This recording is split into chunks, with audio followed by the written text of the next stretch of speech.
as the class valedictorian of the June 1963 class of Senn High School. And we are extremely delighted to have so many of our high school classmates in the same room again after, can you believe it, 50 years. Go ahead. It's amazing. Now, I kind of nominally got volunteered as organizer of a program for today. So let me explain what we'd like to do this afternoon. Our original plan for today's program was for you to all sit quietly, like we used to do during an assembly in Senn Hall, right? And have each classmate individually come up to the microphone and tell us everything that you've been up to since graduation. But we estimated that would probably take at least 20 or 30 hours with a group this large. So we only have the room, I'm told, until 4 o'clock. So we had to abandon that idea and go to Plan B. Now, Plan B is lots of fun. We would have had a 3-hour talent show, including with baton twirlers and a marching band and fireworks, and lots of amateur singers. However, after further consideration, we came to our senses and realized that the most important entertainment of this reunion will take place spontaneously, and it's already begun, over the course of the afternoon as we all talk to each other in small groups and share our life stories one-on-one. So we finally settled on Plan C, which is just a few minutes of introductory remarks now, followed by several hours, we hope, of mingling, schmoozing, and especially eating. That sound okay? All right, great. So to start off, I'm delighted to introduce Steve Shender, who is the chair of our 1963 50th Reunion Committee. Now, I'd also like to mention that some of you may have noticed, Steve has lovingly put together a special treat that we can all enjoy later. It's a lovingly edited 12-minute or so video of film footage from the Senn show our senior year, including scenes that will surely transport you back to the days of our youth. We'll be showing the video in the corner of the library a little bit later, maybe starting around 2 o'clock or on demand. And I encourage you to see how many of your classmates you can recognize in the video. And I believe each of you are able to take a copy of the DVD home and enjoy it on your own. So let me turn the microphone over for a couple minutes to Steve for some brief words of welcome.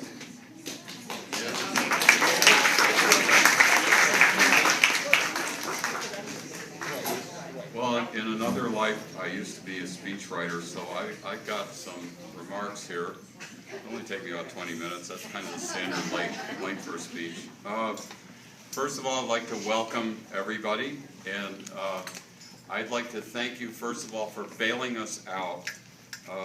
We had to make a minimum commitment to Marcello's, and if you guys hadn't shown up, we in the reunion committee would be sitting around here crying to our mimosas about how much we were on the hook for. So thank you very much. We're very relieved to see you. And I have one reminiscence that I have to tell about my time at Senn. Marcia Hamburger's here, and I don't know if Marcia remembers, but she was my date to the senior prom. And I have to say, she was the hottest girl there. Because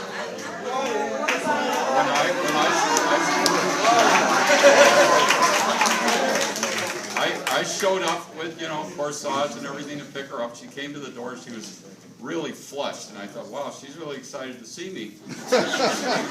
I have 102-degree fever. But we went anyway, and it was a short night, and I didn't catch a damn thing from her. So I had to tell that story. I would like to acknowledge a number of people, and first of all, my original partners in crime, John Gable and Dan Omi.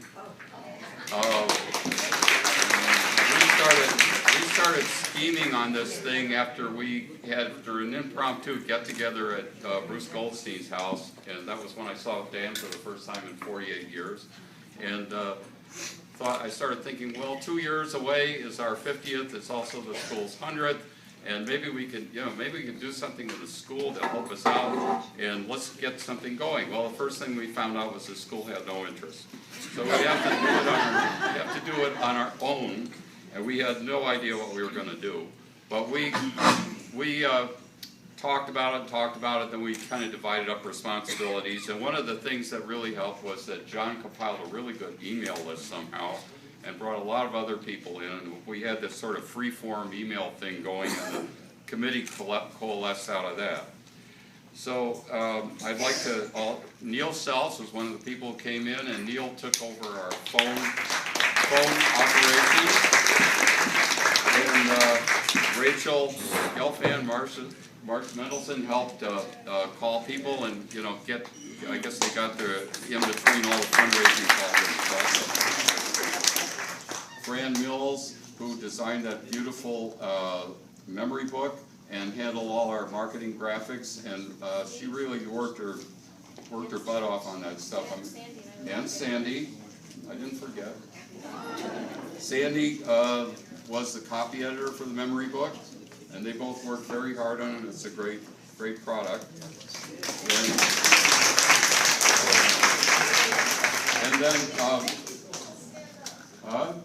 I don't know if they can. If you're able to stand up, go ahead.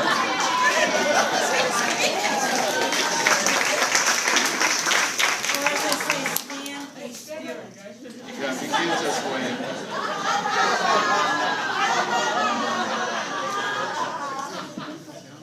So then we have our sort of our core committee.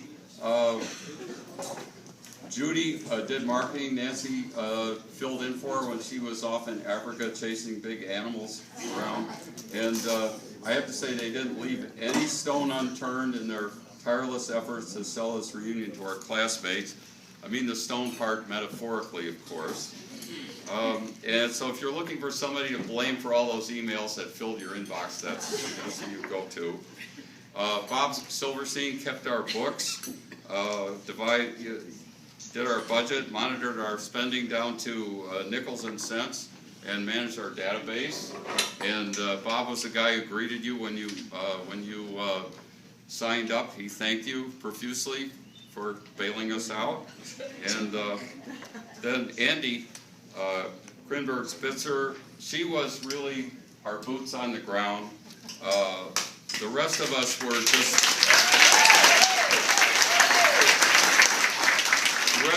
just talking on the phone and emailing. But Andi was actually going out in cold weather, I don't know what, driving in from the far out suburbs and casing various places. And we really, well, what about this place? What about that place? What about the top of the Willis Tower? I don't know. She had to run along. And this was the first place she looked at, actually, thanks to Bruce Goldstein, who turned her onto it. And Bruce has a personal connection with the management here. Maybe that's why we got such a good deal. So Andi made our arrangements also for the fireside last night. We had a great time, and she said, when I asked her to do this, she said she was honored. And okay, fine. Good for you. I'm not coming in from California to do it, that's for sure. So anyway, finally, I want to thank you for coming today. I was expecting a big turnout from Chicago and the Midwest, but I was surprised by how many of our classmates, nearly 1/3, our valedictorian Donald Elman, who can still count, figured that out, and came from all over the country. So we have people here from coast to coast, from Washington, D.C. to Washington State, Massachusetts to Florida, Tennessee, Colorado, Texas, and California.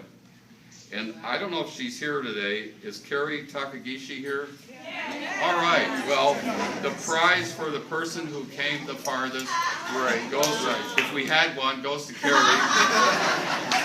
We don't. Who flew all the way in from Hawaii.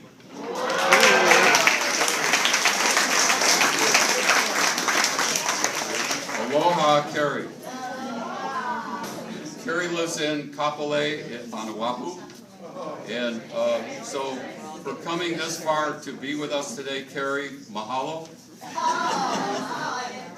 But as someone who's visited the islands many times, I have just one question for you. Why? Seriously, I know that Carrie is here for the same reason everybody else is, to rediscover the people with whom we've shared 4 years of four of our most formative years in our lives while we were at Senn High School. Formative for good or bad, I don't know, but anyway, formative. And to reminisce about that time, surely, but also to rediscover what our classmates have been up to during the half century since we graduated. And I can't believe I just said that.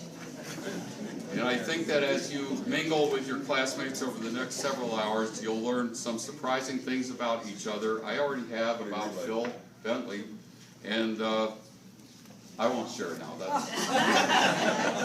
And I bet that most of us will leave this place with a deepened and widened circle of friends, old friends and new, and friends people will want to keep in touch with for the years to come.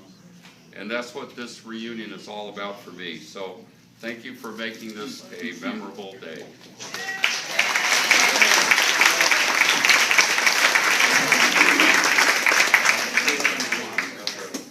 Okay, thank you, Steve.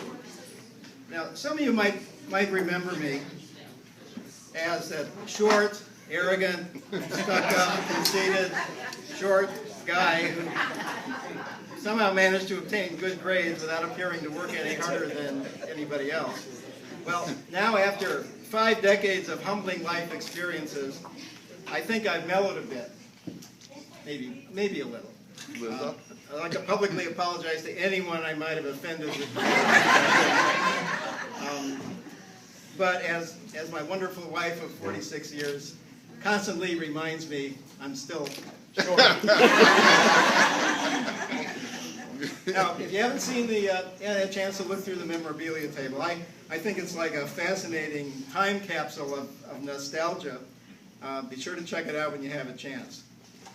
Speaking of time capsules, I was able to dig up the original transcript of my valedictory address that I gave, typewritten,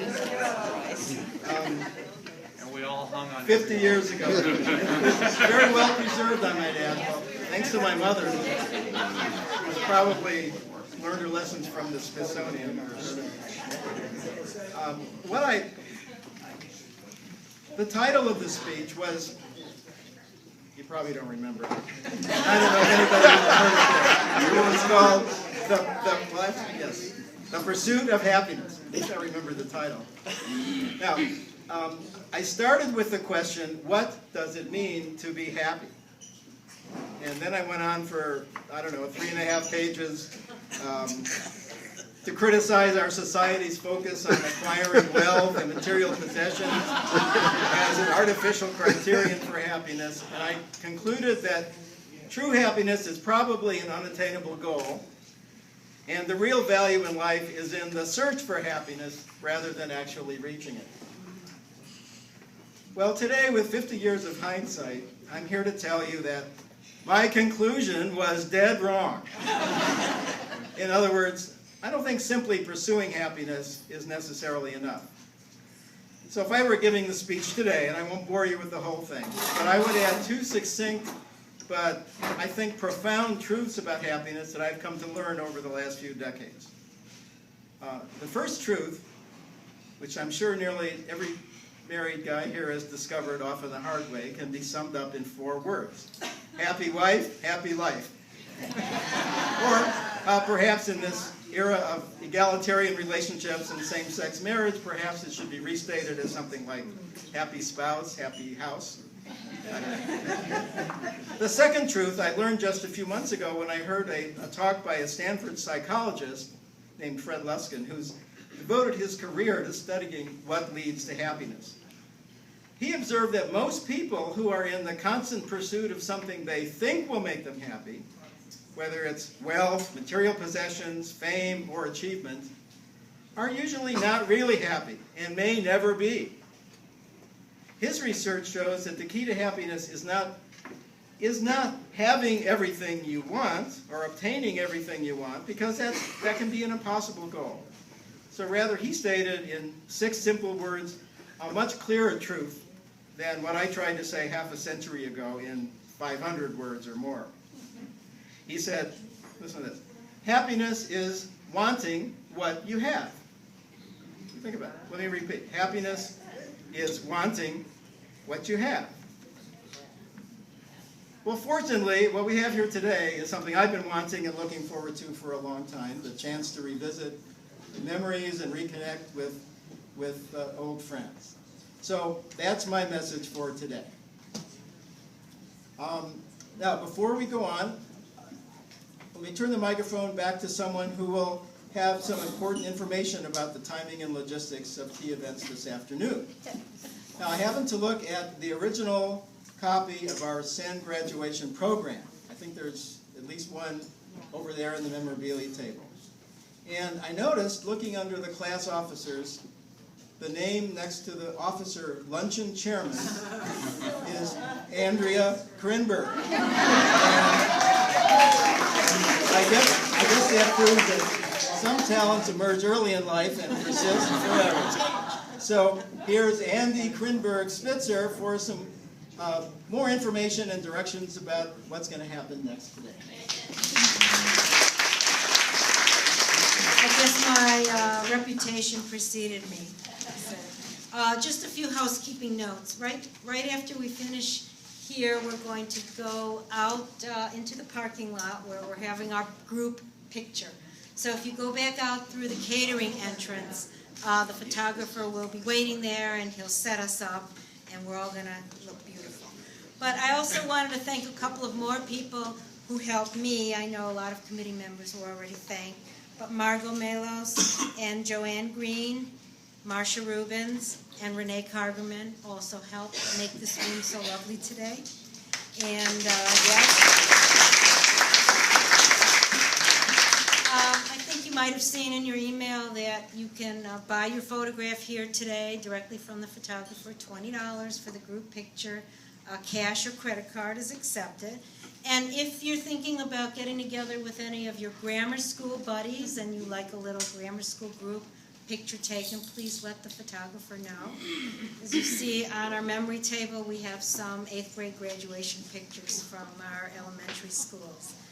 And after we take our picture, we can eat, finally. And anyone who has